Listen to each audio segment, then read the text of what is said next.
예수께서 12 제자를 데리시고 이르시되 보라, 우리가 예루살렘으로 올라가노니 선지자들을 통하여 기록된 모든 것이 인자에게 응하리라. 인자가 이방인들에게 넘겨져 희롱을 당하고 능욕을 당하고 침뱉음을 당하겠으며 그들은 채찍질하고 그를 죽일 것이나 그는 3일 만에 살아나리라. 제자들이 이것을 하나도 깨닫지 못하였으니 그 말씀이 감추었으므로 그들이 그 이르신 바를 알지 못하였더라. 여리고에 가까이 가셨을 때에 한 맹인이 길가에 앉아 구걸하다가 무리가 지나감을 듣고 이 무슨 일이냐고 물은데 그들이 나사렛 예수께서 지나가신다 하니 맹인이 외쳐 이르되 다윗의 자손 예수여, 나를 불쌍히 여기소서. 앞서가는 자들이 그를 꾸짖어 잠잠하라 하되 그가 더욱 크게 소리질러 다윗의 자손이여, 나를 불쌍히 여기소서. 예수께서 머물러 서서 명하여 데려오라 하셨더니 그가 가까이 오매 물어 이르시되 네게 무엇을 하여 주기를 원하느냐? 주여, 보기를 원하나이다. 보라, 네 믿음이 너를 구원하였느니라. 곧 보게 되어 하나님께 영광을 돌리며 예수를 따르니 백성이 다 이를 보고 하나님을 찬양하니라. 샬롬. 오늘도 위로부터 주어지는 하나님의 평강이 가득한 하루가 되시길 소망합니다. 다 함께 말씀을 보시겠습니다. 오늘 본문 누가복음 18장 31절에서부터 43절 말씀은 크게 두 단락의 이야기로 구성됩니다. 먼저 31절부터 34절까지 예수님은 자신의 고난을 예언하시죠. 그리고 이어지는 35절부터 43절은 예수님께로 나아온 한 맹인을 치유해 주시는 사건을 기록합니다. 이 두 사건은 언뜻 보면 그저 시간의 흐름에 따라 기록되었다고 볼 수 있습니다. 하지만 오늘 우리가 살펴보고자 하는 것은 이 글을 기록한 누가가 일종의 의도성을 가지고 이 두 사건을 기록하고 있지는 않는가 하는 것이죠. 누가는 도대체 어떤 의도를 가지고 이 두 사건을 연달아 우리에게 보여주고 있는 것일까요? 본문을 자세히 들여다보겠습니다. 31절에서 34절은 예수님의 순한 예언을 소개합니다.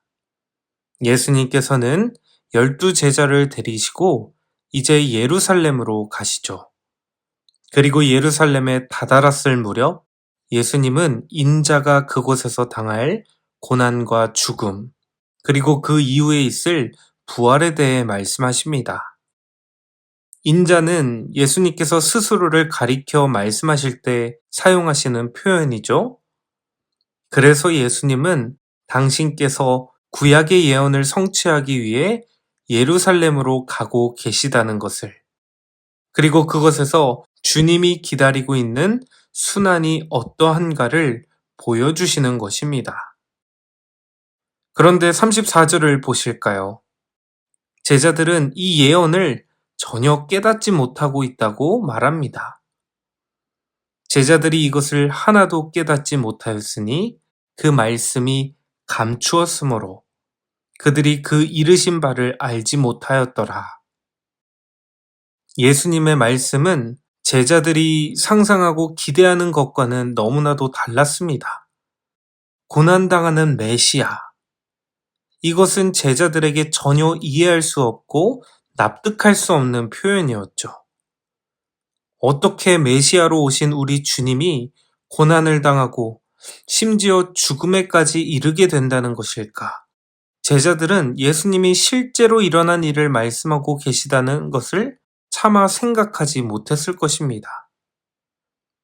왜냐하면 그 당시 유대인들이 가지고 있던 메시아 사상은 강력한 힘으로 세상을 다스리시는 분인데 그런 메시아가 지금 죽기 위해 예루살렘에 오르신다는 이 말이 너무나 모순처럼 다가오기 때문이죠.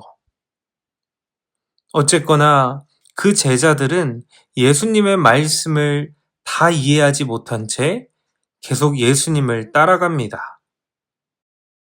이어지는 35절에서 43절은 그들이 길에서 만난 한 맹인의 이야기가 등장하죠.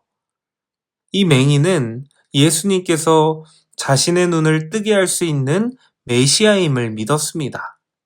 그렇기에 많은 사람들이 그를 꾸짖었을 때에도 그는 예수님을 신뢰했고 결국 잠잠하라는 꾸짖음에도 굴하지 않고 예수님께로 나아옵니다.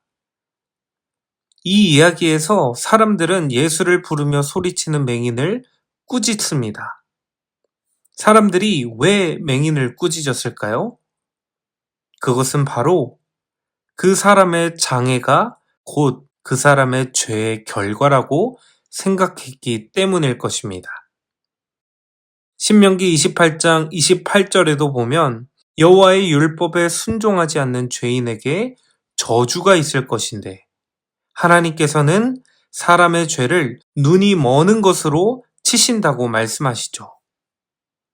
따라서 일반적인 사람들이라면 눈이 멀어 앞을 보지 못하는 이 맹인이 자신의 죄 때문에 그렇게 된 것이라고 생각했을 것입니다.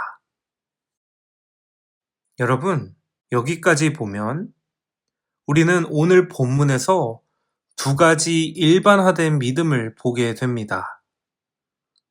첫째는 제자들의 믿음이죠. 그들은 유대인의 메시아 사상을 굳게 믿었습니다. 메시아라면 강력한 힘을 가지고 이 땅에서 민족을 위대한 승리로 인도해야 한다고 믿었죠. 이렇게 보면 예수님 옆에 있는 것이 얼마나 신나는 일이었겠습니까? 예수님만 따라간다면 그 어떤 곳에서도 떵떵거리며 목에 힘을 줄 수 있다고, 예수님만 있다면 부귀영화를 누릴 수 있다라고 여기는 그 착각이 바로 제자들의 일반화된 믿음이었습니다. 오늘날 우리도 이런 믿음에 쉽게 빠지지 않습니까? 예수 믿으면 복을 받아 만사형통하고 예수 믿으면 이 땅에서 잘 풀리는 그런 인생 살 수 있다. 이런 어떤 기복적인 믿음 같은 거 말입니다. 물론 하나님은 우리에게 축복을 주시는 분이죠. 그러나 예수를 믿는다는 것, 예수를 진정으로 따른다는 것의 의미를 우리는 복을 받는다는 것으로 일반하여 생각하는 것은 잘못된 것입니다. 이것은 큰 착각이며 예수님을 오해하는 심각한 오류라는 것이죠. 두 번째 믿음도 비슷하다고 볼 수 있는데요. 이것은 사람들의 관념 속에 존재한 인과응보의 믿음입니다. 맹인을 바라보며 그의 장애가 죄 때문이라고 생각한 사람들은 그를 꾸짖었습니다. 이러한 장애를 가진 자를 괄시해도 되고 업신여겨도 되는 이유는 그가 명백한 죄인이라는 생각 때문이었죠. 이러한 믿음 체계도 우리에게 다 있지 않습니까? 마치 내게 일어난 불행과 고난에 대해 생각할 때 내가 무슨 잘못을 했을까?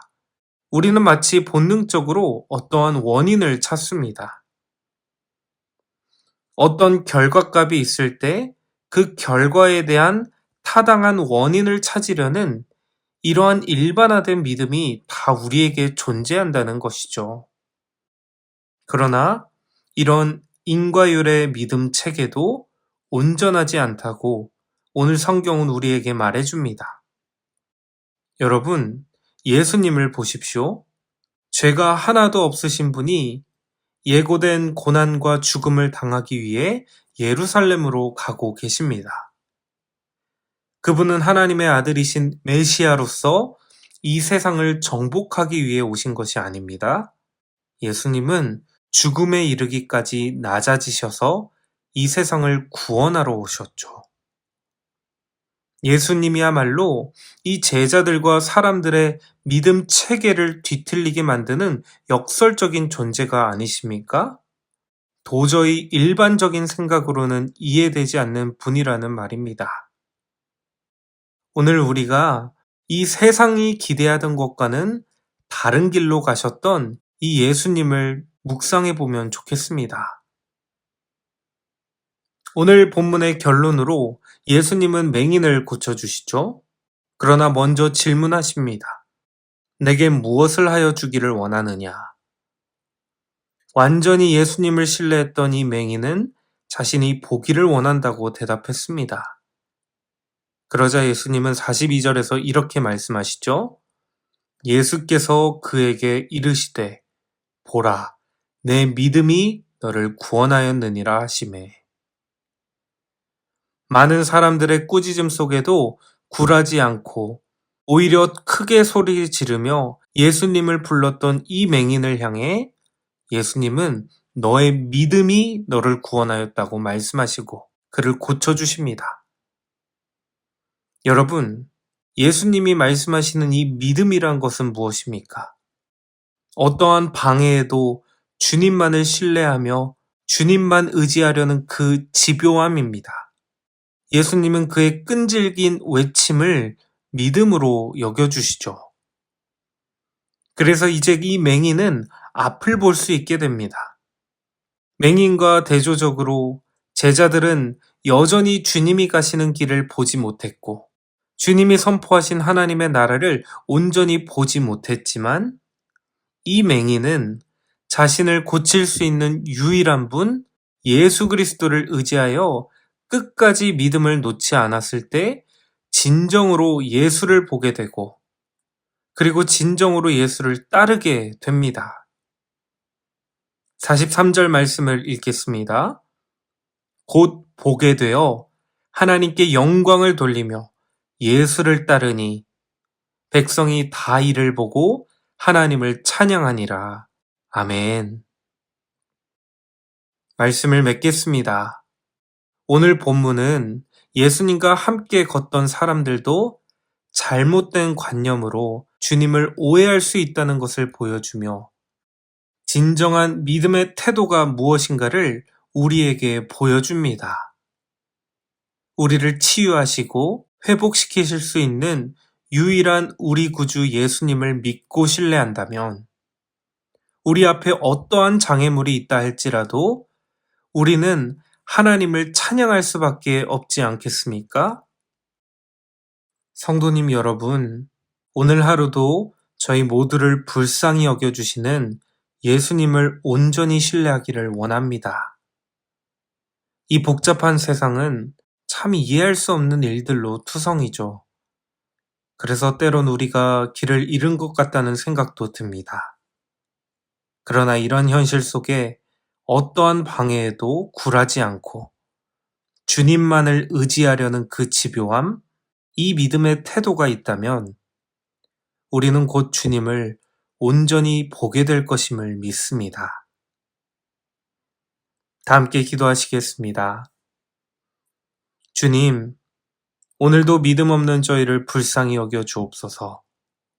삶의 현실에 치여 주님을 잃어버리거나 주님을 오해하는 자들이 되지 않기를 원합니다. 주님을 온전히 바라볼 수 있는 믿음을 우리에게 허락하여 주옵소서. 오늘도 주님을 기쁘게 찬양하며 따라가는 이 하루가 될 수 있도록 인도하여 주시옵소서. 감사드리며 우리 주 예수님의 이름으로 기도드립니다. 아멘. 말씀을 붙들고 함께 기도하시겠습니다. 그리고 오늘은 다음 세대를 위해 함께 기도하시겠습니다.